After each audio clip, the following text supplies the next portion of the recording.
Well, sometimes when I hear myself introduced, I wonder who the world they're talking about. Kate, thank you so very much. I've known Kate for 20... my math is wrong. Okay, long time. I want to thank the organization as well for this honor, both the selection committee and the board of trustees and directors here who have honored me in this way. It's nice to come to Boston, to be back home, and then to get this award. I tried to think about what I would say. So let me start out by reading from the book of James, chapter 2, verses 14 through 18, and verse 24. What good is it, my brothers and sisters, if someone claims to have faith but has no deeds? Can such a faith serve them? Suppose a brother or a sister without clothes and daily food, and if one of them says to the other, "Go in peace, keep warm and well fed," but does nothing about their physical needs, what good is it?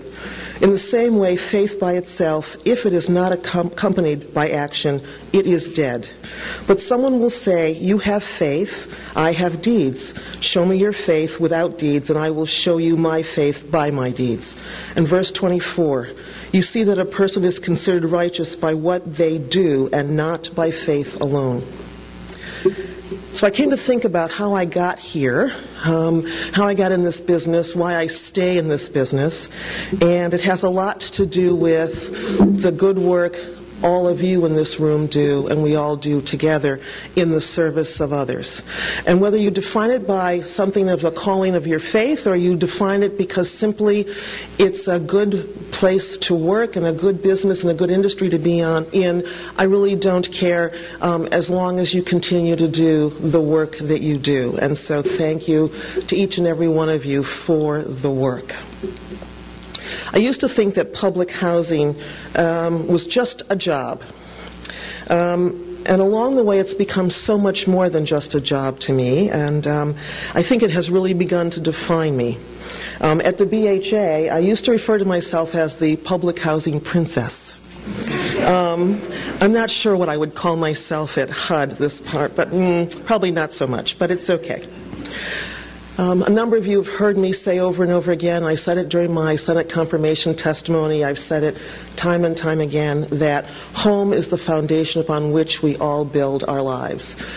We make our decisions for ourselves and for our families about education and about work and about everything that we do is built on a foundation of where we live, where we choose to live, so that we don't have to worry about, is it affordable?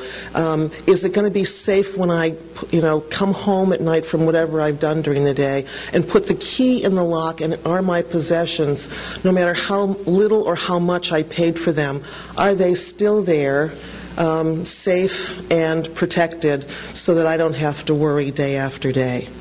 And I don't care if you have to pay $50 a month or $5,000 a month, you still need the basic sound living arrangement as your foundation. It's the foundation of our neighborhoods, of our communities, and it's why we must make them sustainable for the very, very long term. I think it also clearly informs the work that we're doing at HUD. I came to HUD, I desperately miss the Boston Housing Authority and my colleagues there, and I'm very proud of what we were able to accomplish. But I have to tell you, the team at HUD is fantastic. Some of you heard Pat Costigan earlier today talk about the rental assistance demonstration, or you might have heard us talk about choice neighborhoods.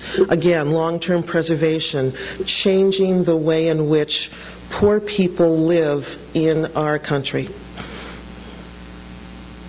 So my vision ultimately is to never hear the words public housing again, because it brings with it all the stigma, all the baggage of 75 years in this program. Public housing simply is affordable housing for people who really need it. It's deeply affordable. And it's on a continuum of affordability, and that's how I think we should think about it. And it needs to perform like the real estate all of you deal with every single day. You use the equity that's built up in that property, you use that to leverage other people's money, which is why if you're developers and syndicators and equity financiers in the room, we truly love you a lot.